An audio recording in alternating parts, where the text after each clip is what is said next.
En el estudio está el escritor, analista, colaborador de Milenio, Marwan Sotoantaki. Marwan, bienvenido. Querido Alejandro, muy buena noche. Pues parte de lo que ya contabas en Fátima, para quienes ya tuvimos el placer de leerlo, es lo que se vive en Irán desde hace mucho. Tú planteas ahí un Irán que ha sufrido, que ha vivido distintos cambios desde la revolución del 79. Sí. Desde entonces, ¿en qué escenario estamos y cómo se da lo que pasa en estos últimos días? Un escenario donde al final, desde entonces, y en general es lo que sucede con Medio Oriente, existe una necesidad de tratar de interpretar con la misma lógica que se tiene quizá en Occidente lo que no ocurre en Occidente. Y esa es una de las grandes complicaciones que hemos visto en los últimos días. Quizá ya tratar de diseccionar los distintos eventos, qué sé yo, desde el viernes, si queremos, con el asesinato de Soleimani, y también el lunes cuando empezaban a caldearse las cosas, y ayer y hoy, como distintas etapas de algo que nos remite eso, a la complicación para tratar de entender Medio Oriente desde la óptica occidental. ¿Por qué me refiero a esto? Porque estamos ahora, al parecer, viviendo una especie de calma, pero una calma que dentro de todo sí tenía ciertos asomos de anticipación, pero que fueron opacados por una necesidad de estridencia y de algunos apuntes catastrofistas que no necesariamente obedecían a lo que fuimos viendo, sobre todo la noche de ayer. Lo que vimos en la noche de ayer tenía distintas lecturas que ahora, ya con la distancia, podemos tomar en cuenta, y eso se ve en el mensaje del secretario de Relaciones Exteriores iraní anoche, o hoy con el mensaje de Trump, donde lo que terminamos por ver fue un ataque simbólico que permitía entrar a un periodo de, llamémosle, tranquilidad, pero que también tiene un riesgo de vestirse de un cierto también simbolismo que baje la estridencia y al mismo tiempo permita olvidar cuáles son la constante de los conflictos medioorientales.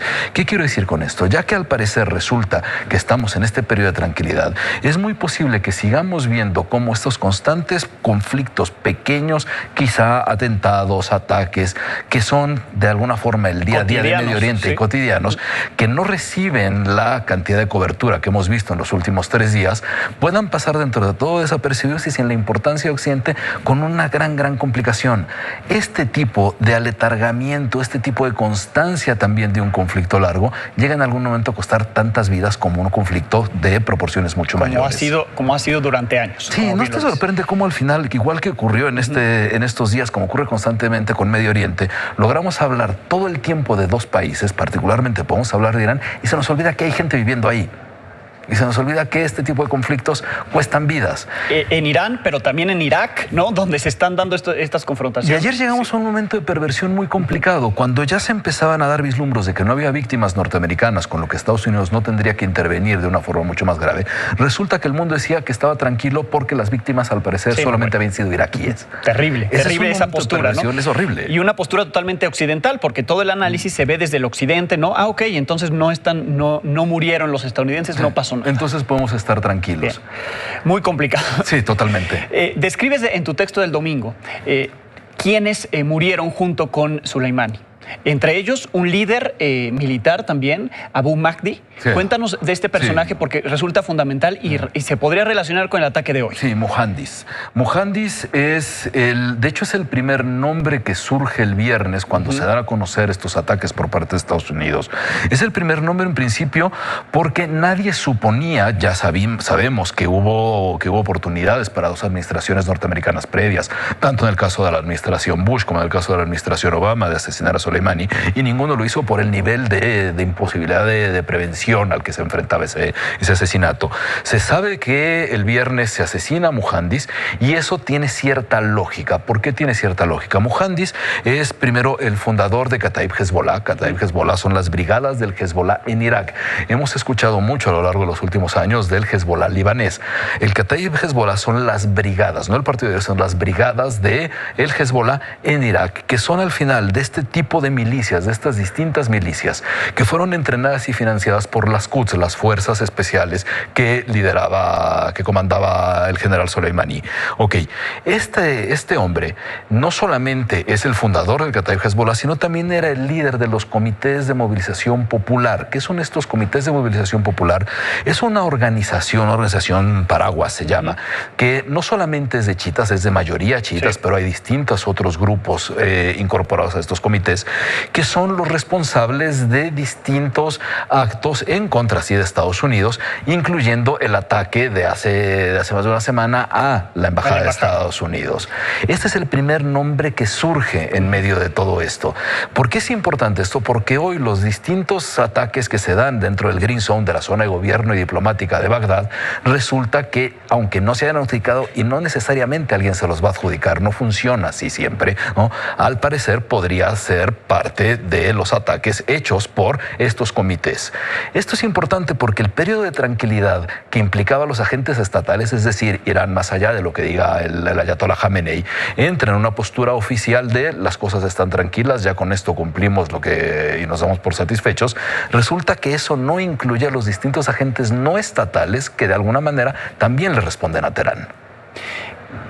En los próximos días seguiremos viendo declaraciones de los dos lados, tanto de Irán como de Estados Unidos, en medio de una campaña política de Donald Trump por el 2020, pero también un reacomodo de las fuerzas estadounidenses en Irak, que la presencia se mantiene. Sí, y al mismo tiempo de un reacomodo de las fuerzas dentro de Medio Oriente. Hay distintos impactos a los eventos de los últimos días. Hay que recordar, insisto, los dos ataques que nos han llamado la atención, el ataque en contra de Soleimani y el ataque de ayer, fueron realizados en suelo iraquí. El que está perdiendo en todo esto, para variar, resulta que es Irak. ¿Esto por qué es importante? En el caso de Irán es importante porque a la hora de hacer un atentado, un ataque en contra de suelo iraquí, resulta que también se arriesga a perder parte del apoyo que necesitaba dentro de Irak. ¿Por qué lo podría perder? Porque hay, de hecho, una serie de manifestaciones en las últimas semanas en contra de los poderes iraquíes, donde las distintas demandas eran, qué sé yo, corrupción, buena administración y demás, y al mismo tiempo que se detuviera la injerencia de Teherán en los asuntos públicos iraquíes. De manera que hay un caldo de cultivo suficientemente poderoso como para pensar que un ataque de Irán en suelo iraquí también le cueste a ellos. En el caso de Estados Unidos, ¿por qué es importante esto?